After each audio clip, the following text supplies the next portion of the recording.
네, 반갑습니다. 장성식 목사입니다. 작년 이맘때쯤 제가 이제 미러키 길을 이제 운전하고 갔었습니다.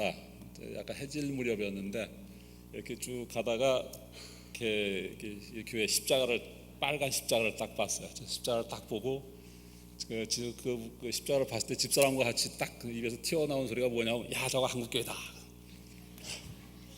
그리고 그 다음날 이제 인터넷을 뒤졌어요. 뒤져갖고 아주 감리교회 가야지 뒤졌고 그다음 이제 내비게이션이 쭉 따라왔더니 바로 이 교회로 왔어요. 하나님의 은혜가 같이 함께 하신 줄로 믿습니다. 그래서 저희들처럼 이렇게 갈 길을 못 찾는 저희들처럼 여러분하고 여러분 이 교회가 이 시카고 지역에서 빛이 되고 등불이 되고 등대가 되는 교회가 됐으면 좋겠습니다. 제 전공이 이제 상담입니다. 상담이고 또 저도 여기서 안수를 여서 받았기 때문에 이민교회가 꼭 이제 모교회 같은 그런 기분입니다. 모교회 같은 기분이고 그래서 같이 좀 이렇게 좀 어울렸으면 해서 이제 목사한테 좀 쫄라서 이렇게 제가 서게 됐고요. 그리고 제가 이제 상담을 하고 학생들을 가르치기 때문에 제가 이제 말하는 거나 표현하는 게 조금은 여러분들 생소할지도 모르겠지만 좀 이렇게 너그럽게 이해해 주시고 받아주시면 고맙겠습니다. 자, 기도하고 시작하겠습니다. 하나님 아버지 감사합니다. 죄 많고 부족하고 모자란 저들을 붙잡아 주셔서 저로 하여금 하나님이 살아계심을 증거할 수 있도록 기회를 주신 것을 감사드립니다. 저희들이 나누는 이야기 가운데 인간적인 생각은 다 사라져버리고 하나님의 은혜만, 하나님이 살아계신만 우리들 마음속에 기억될 수 있도록 인도하여 주시옵소서. 감사드리며 예수님의 이름으로 기도드렸사옵나이다. 저렇게 앉아 계신 분들 이렇게 보시면 대부분 연식이 좀 오래됐습니다. 연식이 좀 오래되신 분들이 많은데 대부분 이제 이렇게 연세 보시면 한국에서 한 60년대, 70년대 살았던 분들이 아닐까 생각해요. 젊은 시절을 갖다 한국 청춘을 갖다가 60년대, 70년대 한국에 살았지 않았을까. 60년대, 70년대 청춘을 살았던 분들이 젊었을 때 갔던 고민이 있었을 겁니다. 거의 다 비슷할 거예요. 신앙을 갖던 신앙을 갖지 않았던 고민이 있었을 거예요. 뭐냐면 유교도 겪었고 뭐 이제 일제시대도 겪었고 이렇게 겪으면서 젊은 사람들 마음속에 어떤 게 있었냐 하면은 만약에 하나님이 살아계신다면은 왜 선한 사람이 이렇게 힘들고 악한 사람이 왜 잘 됩니까? 하는 게 그 시대의 고민 가운데 하나였어요. 순교자의 자녀들을 보면서 또는 일제 항일 운동했던 사람들의 자녀들이 어려운 걸 보면서 왜 하나님이 살아계시면 이 모양일까? 뭐 그런 고민이 있었어요. 근데 그런 고민은 그 시대 60년대, 70년대, 80년대에 살았던 분만 하고 있는 게 아니라 지금도 20대, 30대를 살아가는 사람들 마음속에는 그런 고민이 있어요.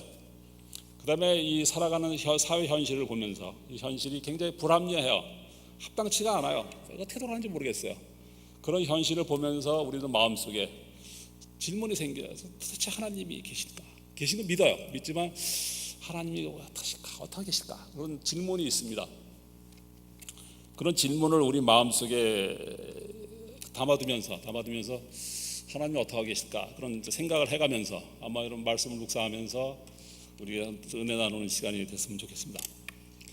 먼저 제가 질문을 하나 던져볼까 합니다.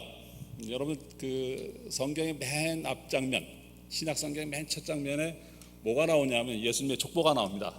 예수님의 족보가 나오는데 예수님의 족보에 여자가 나와요. 몇 명의 여자가 등장할까요? 예수님의 족보에 몇 명의 여자가 등장할까요? 맞히시는 분한테는 한국 왕복 비행기표를 드리는 게 아니고 비행기표를 담을 수 있는 봉투를 하나 드리겠습니다. 몇 명일까요? 예수님 족보에 몇 사람의 여자가 등장할까요? 맞히실 수 있는 몇 사람이에요? 3명?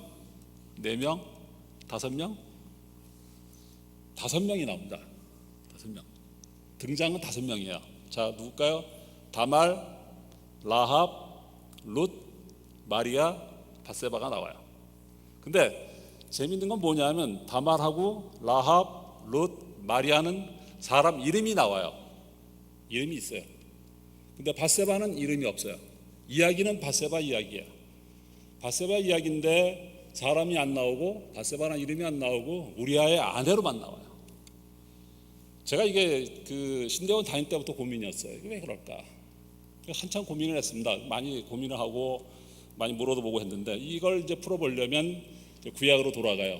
다윗과 바세바 이야기로 돌아가야 됩니다. 사무엘하 11장을 나중에 여러분 사무엘하 11장을 한번 참조해 보십시오. 참조해 보시면 이제 다윗과 바세바 이야기가 나옵니다. 어느 날 다윗이 이제 왕이 되고 왕국을 건설했고 이렇게 많이 성장을 한 이제 그런 때였어요. 어느 날 다른 사람들은 다 전쟁에 갔을 때 다윗은 전쟁에 가지 않았어요. 않고 전장에 안 가고 그냥 왕국에 남았어요. 남아가지고 어슬렁어슬렁거리다가 왕국에서 이렇게 내려다 보니까 저 밑에 집에 어떤 여인이 목욕하고 있는 걸 봤어요. 보니까 이뻐 보여요. 그래서 불렀어요. 불러갖고 이런 얘기 저런 얘기 하다가 눈이 맞았어요. 눈이 맞고 문도 맞았는가 봐요. 그래서 덜컥 그 여자가 임신을 했어요. 그 여자가 누구냐면 우리아의 부인이에요. 근데 이게 임자 있는 여자를 건든 것 같았잖아요. 그러니까 다윗은 잔머리가 아주 능한 사람이에요. 잔머리가 능해가지고 자기가 잘못한 걸 갖다 이렇게 감추려면 어떻게 해요? 우리아가 와가지고 그 사람 자야 되잖아요. 우리아를 불렀어요. 전쟁에 나가 있는 우리아를 불러가지고 달래서 가서 이제 잠 자라. 우리아는 워낙 충직한 사람이기 때문에 안 했어요. 처음 이렇게 첫날 시켰더니 안 한 거예요. 안 가고 집에 안 가고 궁궐에 그냥 병사들 가서 자는 거예요. 다윗이 또 놀랐어요. 그 다음날 또 우리아를 달래요. 너 고생했잖아. 그러니까 가서 이제 잠을 자. 들어가자. 우리아는 안 가는 거예요. 워낙 충직한 사람이에요. 다윗이 잔꾀를 내가지고 우리아를 갖다 이렇게 최전방에 보내가지고 죽게 만들어요. 거기 살인 교사가 된 거예요. 살인 교사였어요. 이런 사건이 있었습니다. 이 사건의 주인공이 두 사람이 있어요. 다윗과 우리아가 있어요. 근데 다윗의 이야기는 다윗은 하나님이 심판을 했어요. 사무엘하 마지막 장을 보면 사무엘하 11장 마지막 장에 보면은 다윗의 행위는 하나님 눈에 악했다고 나왔어요. 판단을 했어요. 다윗은 잘못했어요. 근데 우리아는 충직한 사람이에요. 그 사람도 이방인이에요. 유대인도 아니고 이방인이었어요. 그리고 아주 위대한 사람도 아니에요. 큰 사람도 아니고 그냥 우리식으로 또 연관급 장교였고 또 부인도 뺏긴 사람이고 억울하잖아요. 억울한 사람이고 한받는 사람이고 그다음 아주 답답한 그런 마음이 답답한 사람일 거예요. 그 사람의 그 답답한 건 누가 풀겠어요? 아무도 기억 안 해요. 아무도 기억 안 하는 거예요. 기억 안 하고 시간은 흘러가요. 10년, 50년, 100년, 1000년 다 시간이 흘러가요. 시간이 흘러가지고 1000년이 지나오는 날 이제 마태 기자가 마태복음에 쓴 마태 기자가 하나님의 감동으로 성령의 감동으로 성경을 쓰기 시작합니다. 예수님의 족보를 쓰기 시작하는 거예요. 쭉 족보를 쓰는데 쭉 써나가다가 다윗과 바세바 사이에서 뭐 솔로몬이 나와서 쓸 거 아니야. 근데 비읍을 딱 쓰려고 그랬더니 손이 부르르 떨리면서 이게 이응이 돼 버리는 거예요. 누가 기억하는 거예요? 하나님이 기억하고 계시는 거예요. 하나님이 그냥 좋으시고 아무것도 안 하시고 있는 게 아니라 하나님이 기억하고 계시는 거예요. 하나님이 기억하고 계시는 거예요. 근데 그 하나님이 우리를 기억하고 있다고 하는 이야기를 갖다가 이렇게 마음에 두면은 하나님이 우리를 기억한다 하는 걸 갖다가 하면은 사람들 생각 속에 두 가지 반응이 있습니다. 두 반응. 하나 뭐냐면 내가 뭔가 가지고 있으면 내가 힘이 있어요, 지위가 있어요, 명예가 있어요. 내가 뭔가 가지고 있을 때에는 누가 나를 기억하는 게 싫어요. 누가 나를 기억하면은 내가 뭔가 힘이 있을 때 누가 나를 기억하는 건 내 걸 달라고 하는 것 같아요. 내 거 뺏기는 것 같아요. 누가 나를 기억하는 게 싫어요. 내가 힘이 있으면. 근데 내가 힘이 없으면 다 잃었어요. 다 날라갔어요. 다 뺏겼어요. 없어요. 아무것도 없어요. 아무것도 없을 때 누가 나를 기억해 주면은 그게 힘이 돼요. 그게 위로가 돼요. 그게 내가 다시 살아날 힘이 되는 거예요. 하나님이 기억해 주는 거예요. 근데 기억한다고 하는 이거는 기억한다는 말은 그냥 단순하게 이름만 기억하는 거가 아니에요. 그냥 장성식 이름만 기억하는 게 아니라 그 전 사건을 다 기억하는 거예요. 여러분이 아까 읽었던 성경 본문을 보시면 출애굽기 2장 읽었던 본문을 보시면 출애굽 사건이 있을 때 백성들이 굉장히 힘들어 살았어요. 힘들어 살았을 때 여러분 23절, 24절에 보시면 그들이 굉장히 괴로워가지고 막 탄식할 때 24절을 보면 하나님이 그들의 고통을 들으시고 동사만 보십시오. 들으시고 하나님이 언약한 것을 기억하시고 그들을 돌보시고 그들을 기억하셨다고 나와요. 동사 보면 무슨 말이냐면 하나님이 그들의 기도를 막 탄식하는 걸 갖다가 들었어요. 듣고 그들이 기억하는 거야. 쟤네들 어떻게 기억한 거야. 기억하면서 쭉 관찰을 하는 거야. 저 인간 어떡하지? 그러면서 생각하고 계신다는 얘기예요. 기억한다고 하는 것은 단순히 이름만 기억하는 것이 아니라 전체 장면을 다 기억하고 있는, 하나님이 그렇게 기억하시는 거예요. 이 기억한다는 말을 갖다 조금 더 이제 실감나게 여러분들한테 설명해 보면, 기억이라고 하는 기억이란 말이 영어로는 뭡니까? 뭐예요? remember죠. 영어 잘하시잖아요. 저보다 기억이 영어 remember입니다. 근데 이 영어 remember라고 하는 단어를 좀 풀어보겠습니다. remembering이라고 하는 단어를 갖다 이렇게 풀어보면 앞에다 RE를 붙으면 어떻게 돼요? RE 붙으면 다시, 그죠? 다시요. 그다음 member, member 하면 뭐예요? 다시 팀이에요. 팀이죠. 팀 또는 구성하는 거예요. 그러니까 다 이렇게 붙이면 remember 하면 다시 팀을 만드는 거예요. 재구성하는 거예요. 다시 편을 만드는 거예요. 다시 편을 짜는 거예요. remember 한다고 하는 거는 그냥 단순히 이름 기억한다, 그렇게 기억한다는 그 말은 다른 의미로 하면 편을 다시 만드는 거예요. 판을 다시 짜는 거예요. 그러니까 remember 한다는 말의 반대말은 뭐가 되냐면 forgetting, 잃어버린다, 기억 안 한다 그런 게 아니라 remember 한다는 말의 반대말은 뭐냐? dismember예요. 멤버에서 빼는 거예요. 왕따 하는 거예요. 그러니까 remember 한다는 말은 뭐냐면 기억하는 거고 팀을 다시 짜는 거예요.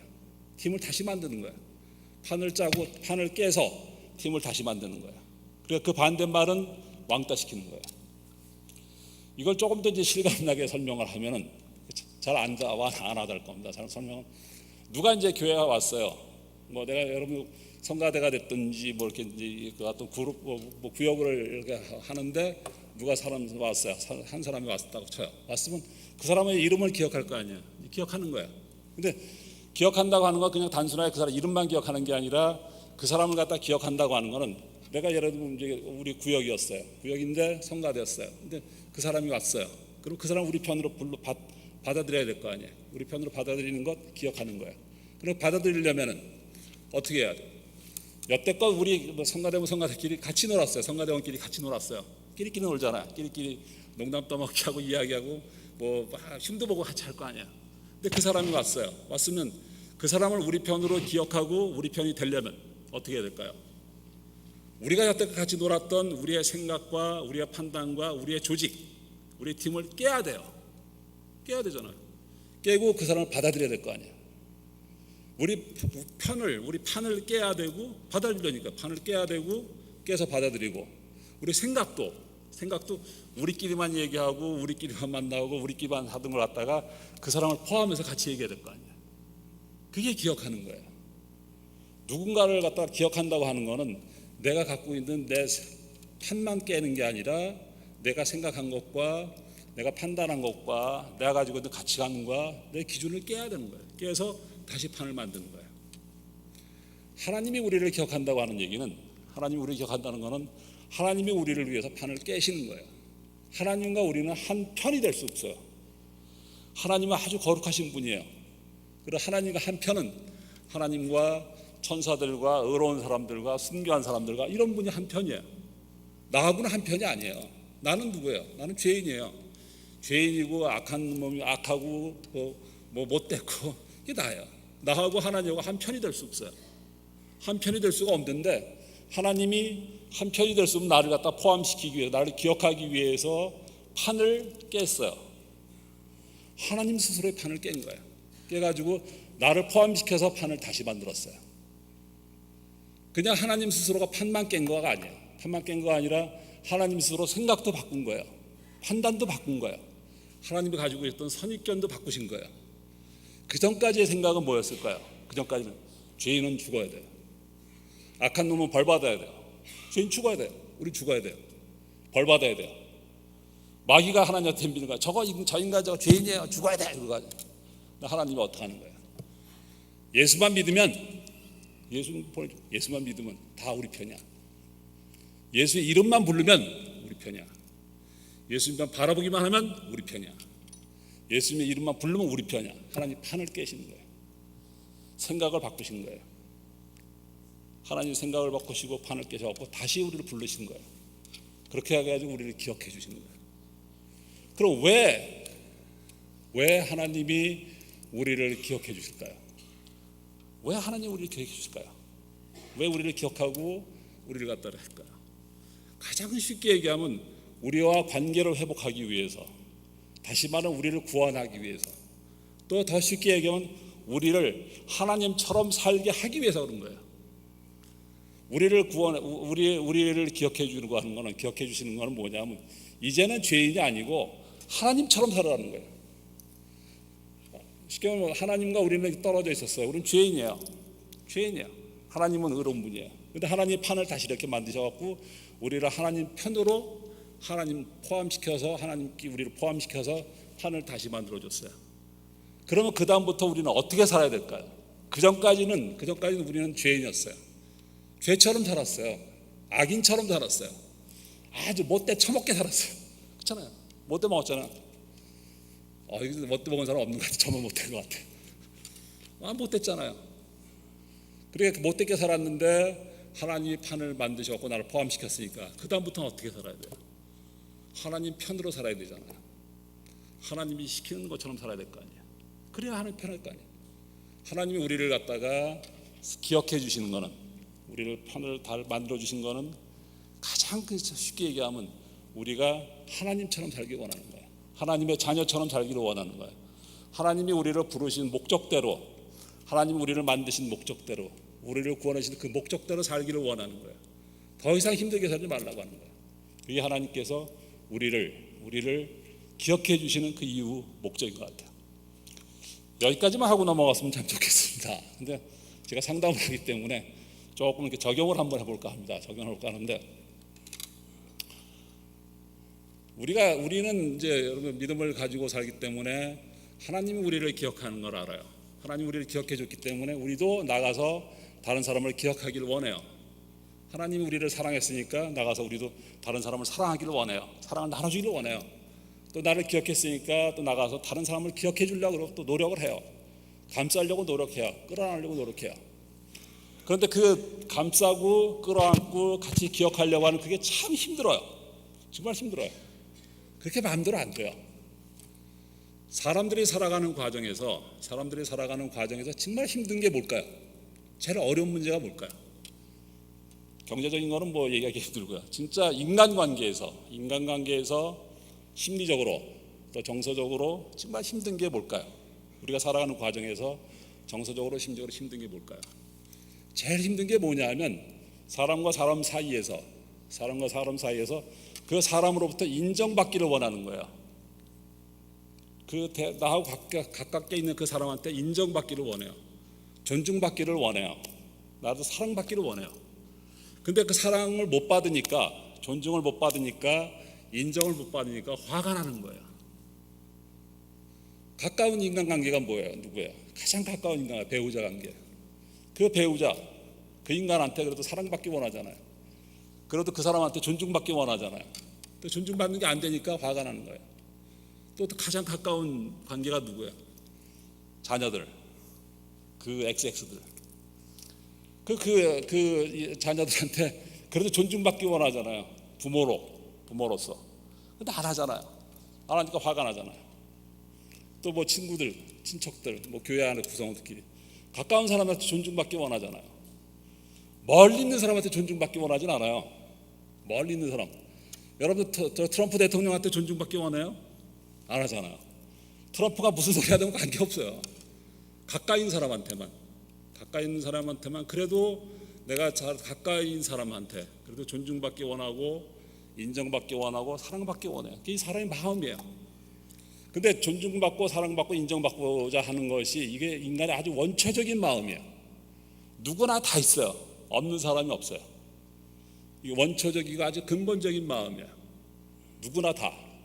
예를 들면 누구나 다 있다는 게 뭐냐면 인간이 죄인이기 때문에 하나님으로부터 버림받았어요. 인간은 하나님으로부터 버림받은 존재예요. 버림받고 난 다음에 하나님으로 죄를 짓고 버림받고 난 다음에 쉽게 마음의 구멍이 뻥 뚫렸어요. 버림받았으니까 허전한 거예요. 버림받았어요. 버림받고 난 다음에 그래도 다시 회복하려고 막 이제 자기가 또 노력하는 거예요. 굶주려 있는 거예요. 버림받고 난 다음에 마음속에 굶주림이 생겼어요. 버림받은가 굶주림이 같이 생겼어요. 내가 하나님으로부터 버림받아서 내 마음속에 굶주림이 생겼어요. 굶주림을 채우기 위해서 발버둥을 치는 거예요. 하나님으로부터 버림받았으니까 그 다시 버림받지 말아야지 해갖고 막 내 굶주림을 채워야지 막 노력하는 거야. 근데 그 굶주림을 채우는 방법이 하나님의 뜻대로 채우면 좋은데 내 마음대로 해. 또 그게 내 마음대로. 그러다 보니까 그 상대방한테 화도 내고 짜증도 내고 상대방한테 상처도 주고 심한 경우 살인까지 저지르게 되는 거예요. 굶주림 때문에 그래요. 인간이 원초적인 마음에 하나님으로부터 버림받았기 때문에 그래요. 누구나 다 있어요. 이게 이제 여러분 심리적으로도 다 증명이 됩니다. 여러분 다 여기 어른들이고 다 자녀를 키웠으니까 여러분 우리가 발달 과정에서 보면 우리 어린아이들을 키웠을 때 보면 어린아이들은 부모로부터 사랑을 받고 양육을 받아야 돼요. 근데 어린아이들이 이제 사랑을 받아야 되고 양육을 받아야 되는데 아주 어렸을 때 어린아이들이 엄마한테 밥 달라고 막 울어요. 근데 작가닥 반응을 보여주면 좋은데 그렇게 못 하잖아요. 부모들이 바쁘잖아요. 바쁘니까 애가 울어도 방치를 할 수밖에 없잖아요. 애가 울어도 안 줄 수도 있잖아요. 막 애가 우는데 엄마가 사랑을 안 주고 양육을 못 할 수도 있어요. 그렇게 부모가 애가 우는데 사랑을 안 주고 양육을 안 주면 그 아이가 어떻게 생각하겠어요? 요만해도 생각을 한대요. 조금해도 5kg밖에 안 돼도 애들이 생각을 해요. 아이가 생각하는 거예요. 엄마가 내가 울었는데 엄마가 아무런 반응을 안 해요. 그러니까 애가 무슨 생각을 해요? 엄마가 나 버렸구나. 버림받음이 생기는 거예요. 그리고 또 뭐냐면 내가 엄마가 나를 버렸으니까 그럼 내가 어떻게 해야지 이게 회복할 수 있지? 그런 생각을 스스로 하는 거예요. 스스로. 그래서 버림받음과 이 굶주림을 해결하기 위해서 내가 어떡하지? 나름대로 해결하는 거예요. 해설. 아이가 나름대로 해소하기 위해서 엄마한테 더 빽빽 울기도 하고 엄마한테 못되게 굴고 엄마한테 화도 내고 엄마한테 짜증도 부리는 거예요. 아이들이 짜증 부리고 화를 내고 여러분과 배우자 관계에서 대상이 짜증 부리고 화를 내고 신경질 부리고 하는 거는 뭐냐면 내가 굶주렸다는 거예요. 나 좀 인정해줘 하는 거예요. 내가 굶주린 거예요. 나 좀 인정해줘. 나 좀 사랑해줘. 내 존재 좀 인정해줘. 아이도 그런 거예요. 배우자도 그런 거예요. 대상 다 그런 거예요. 굶주려 있다는 거예요. 근데 중요한 거는 뭐냐면 그런 아이가 빽빽 쉽게 말하면 인간관계에서 화를 내고 인간관계에서 짜증을 부리고 인간관계에서 성질을 부리고 분노를 하는 거는 첫 번째 내가 굶주렸다는 거예요. 대상이 문제가 내가 굶주려 있다는 거예요. 첫 번째 내가 굶주린 거예요.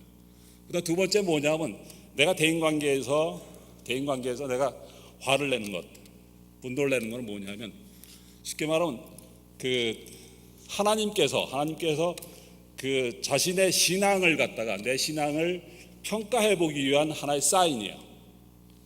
내 신앙을 갖다 평가해 보기 위한 하나의 사인이에요. 여러분 한번 생각해 보세요. 지금 이렇게 점잖게 앉아 있고 거룩하게 경건하게 앉아 지금 이 상태의 내 모습하고 내 신앙 모습하고 배우자하고 또 자녀 앞에서 성질 부리고 짜증 부리고 핏대내고 있는 내 모습하고 어느 모습이 내 진짜 모습이에요? 어느 모습의 신앙 상태가 내 진짜 신앙 상태야?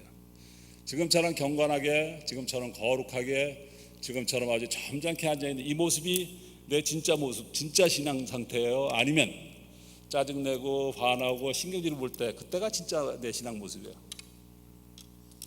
우리들은 그렇게 생각해요. 우리는 뭐냐면 지금이 진짜고 지금 이렇게 거룩하고 내가 이렇게 배우자한테 짜증 부릴 때 저 원인 제공이 저 인간이니까 그러잖아요. 그러니까 다 쓰는 말이 뭐예요? 저 왼수 같은 저 막 이렇게 얘기하잖아요. 하나님께서 우리들에게 원하시는 건 뭐냐면 내 진짜 신앙 모습을 보기를 원하는 거예요. 내 신앙 모습이 뭘까? 내 신앙이 어느 걸까? 내가 지금 화낼 때 그때 내 모습일까? 그게 내 진짜 모습일까? 아니면 정말 이렇게 지금 경건하게 앉아 이때가 진짜 어느 모습일까? 자기를 한번 들여다보기를 원하시는 거예요. 그 다음에 화를 낼 때 짜증 낼 때 한번 생각을 해보십시오. 생각을 해보시면 내 마음속에서 내가 어떤 배우자를 생각하고 또는 내 자녀를 생각하고 내 아이를 생각하고 어떤 대상을 생각하면 갑자기 화가 나요. 그렇게 화가 날 때 한번 생각을 해보세요. 진짜 화가 날 때 생각이 안 나요. 그냥 화가 날 때 화만 나잖아요. 화가 날 때 화만 나지 무슨 생각을 해요. 화 다 지나고 화 가라앉히고 난 다음에 한참 뒤에 이제 한번 생각해 보세요. 내가 왜 화를 낼까? 그리고 한번 생각해 보세요. 그러면 내가 화를 낼 때, 짜증 부릴 때, 그때 내 마음속에서 누가 주인일까? 내 마음속의 주인이 누굴까? 내가 화를 낼 때 내 마음속에서의 주인은 누굴까? 내 마음속의 주인 나일까? 내가 주인일까? 하나님이 주인일까? 아니면 그 인간이 주인일까? 내 마음의 주인은 누구예요? 내 마음의 주인공은 누구예요? 내 인생 내 거잖아요. 내 인생 내 거니까 내가 주인이어야 되잖아요. 내가 주인공이 돼야 되잖아요. 내가 주인이어야 되잖아요. 그리고 이제 은혜 받고 나면 하나님이 주인이어야 되잖아요. 하나님이 주인공이 되기를 원하잖아요. 근데 실제 내가 화를 내고 짜증을 내고 분노하고 할 때는 주인공이 누구냐면 그 인간이고 그 사람이고 그거예요. 내가 아니야. 주인공이라고 하는 건, 주인이라고 하는 건 한번 생각해 보십시오.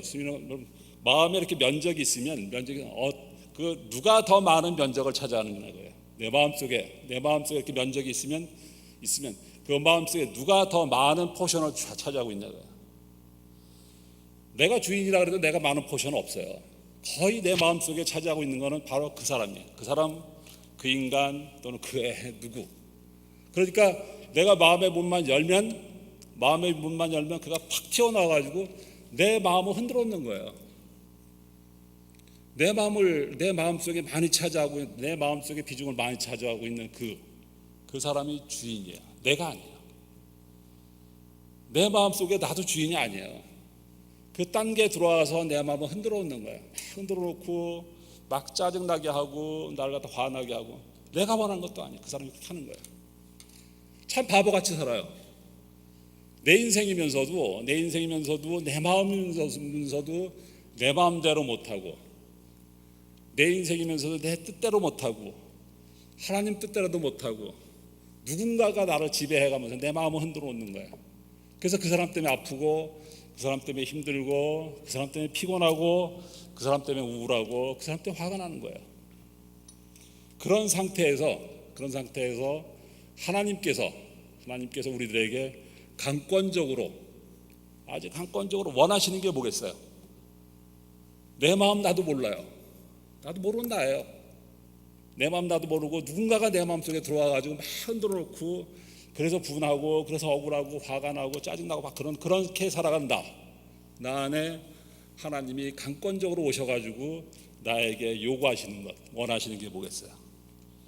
내 마음속에서 너와 함께 주인 되겠다는 거예요. 내 마음속에서 하나님이 원하시는 게 뭐냐면 나와 함께 주인 되시겠다는 거예요. 하나님이 주인 되셔가지고 나와 함께 문제를 해결하시겠다는 거예요. 내 혼자 해결 못해요. 내 마음 내가 해결 못해요. 이미 다른 사람이 자리를 차지했으니까, 다른 사람이 다 차지해왔으니까 내가 해결 못해요. 그러니까 하나님이 나한테 오셔가지고 내 마음속에서 너와 함께 내가 주인 돼서 네 문제 같이 해결하자는 거예요. 하나님이 원하시는 게 내 마음속에 주인 되시기를 원하시는 거예요.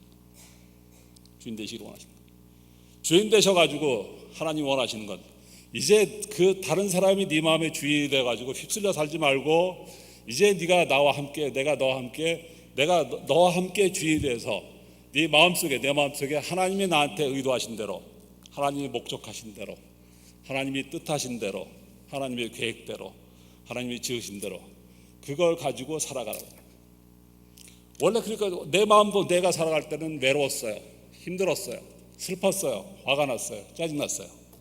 하나님이 나한테 오셔가지고 함께 원하시는 거는, 이젠 더 이상 짜증내지 말고, 더 이상 화내지 말고, 분노하지 말고, 슬프지 말고, 외롭지 말고, 하나님이 지어준 대로, 하나님이 만든 대로, 하나님이 의도하신 대로, 하나님의 목적대로 내 마음속에 기쁨을 가지고, 평강을 가지고, 희망을 가지고, 꿈을 가지고 더 기쁘게, 더 밝게, 더 감사하게, 더 신나게, 더 즐겁게 살아봐라.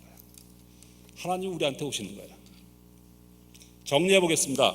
우리가 살아가는 것은 굉장히 힘들어요. 근데 하나님이 우리를 기억해 주시는 거예요. 이름만 기억하는 게 아니라, 단순히 이름만 기억하는 게 아니라 우리의 그 생각까지 다, 모든 걸 다 기억하셔가지고 우리가 진짜 힘들게 살아가는 우리들에게 하나님이 강권적으로 오셔가지고 우리의 삶 속에 우리와 함께 주인이 되시기를 원하시는 거예요.